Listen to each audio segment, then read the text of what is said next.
Je viens d'un pays de peupliers à qui des vernes vert foncé, par îlots opportunistes et sauvages, rappellent certains marais d'un autre âge. En hiver, des groupes de tarins des zones, suspendus au châtain des vernes, par instants, soudain s'affolent et s'éparpillent dans le souffle de leur envol.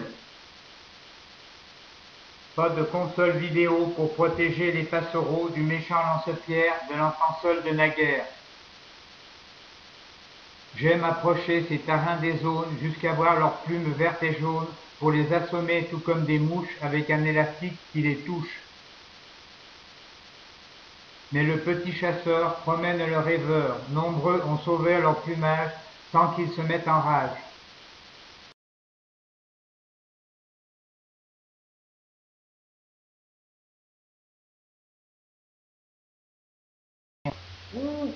Au loin, elle penche la tête, la poule qui s'inquiète de ce bien trop petit point noir que l'homme ne saurait voir.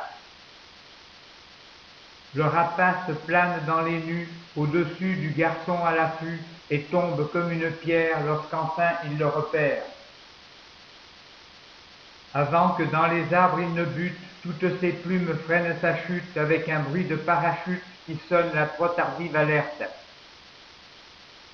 Et sa plongée tout en esquive trace une trajectoire vive dans le fouillis des branches serrées où se tapit le passereau apeuré.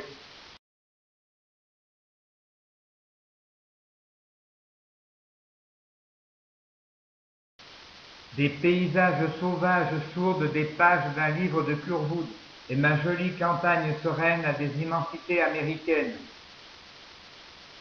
Le fusil est une arme meurtrière, mais je peux porter une gibecière. Je crois la nature encore vierge et je suis complice de ses pièges. Mais pas dans ceux de mon père, mon innocence espère, au bout des pistes que notre chien flaire, des oiseaux dignes de notre manière. Bien loin des veneurs que des tableaux honneurs, nous sommes des petits chasseurs aux allures de promeneurs. On est au temps lointain où les étroubles se couvrent de millet et de camomille en attendant novembre et le choc du pas des chevaux qui tirent des socs. Les cailles y trouvent le gîte et le couvert et s'attardent dans ces coins verts pour se reposer et héler au passage celles qui ont entamé le grand voyage. Trop grasses ou encore trop petites, c'est à pied qu'elles préfèrent la fuite, car leur maladroit essor ne fait que les rapprocher de la mort. Même si ses yeux déjà la voient, le nez du chien ne lâche pas la voie, qui sait que s'il se précipite, il favorisera leur fuite.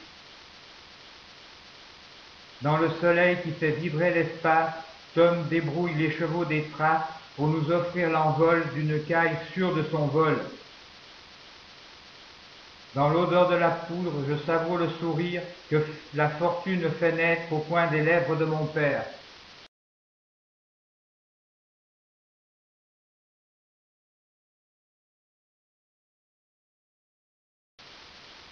Souvenir de la lame qui passe et découpe la terre grasse.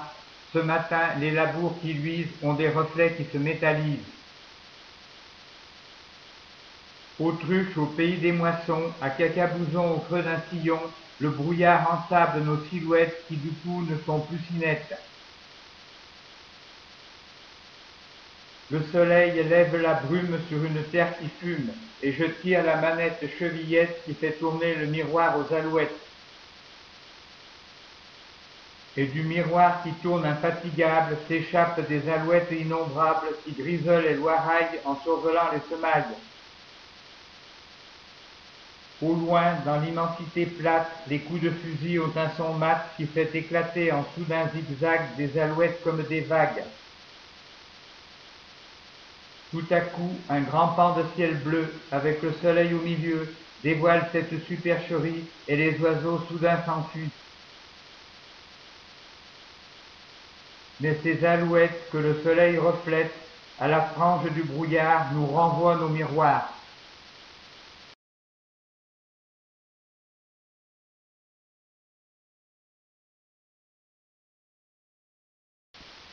Chante aujourd'hui, un grand vent du midi, en faisant ronfler les peupliers, ramène la chaleur de l'été. À la mi-octobre, son souffle va rabattre des groupes de pigeons en pleine migration. Un vol de palombes bleutées abrite une guirlande épuisée derrière des feuillages jaunissants qui lui servent de coupe-vent. Cachés derrière des troncs, brandissant des fusils longs, des chasseurs à l'affût plombent leur vol fourbu. Tous savent que peut-être demain la bise va renaître et emporter tous les vols 1000 pieds au-dessus du sol.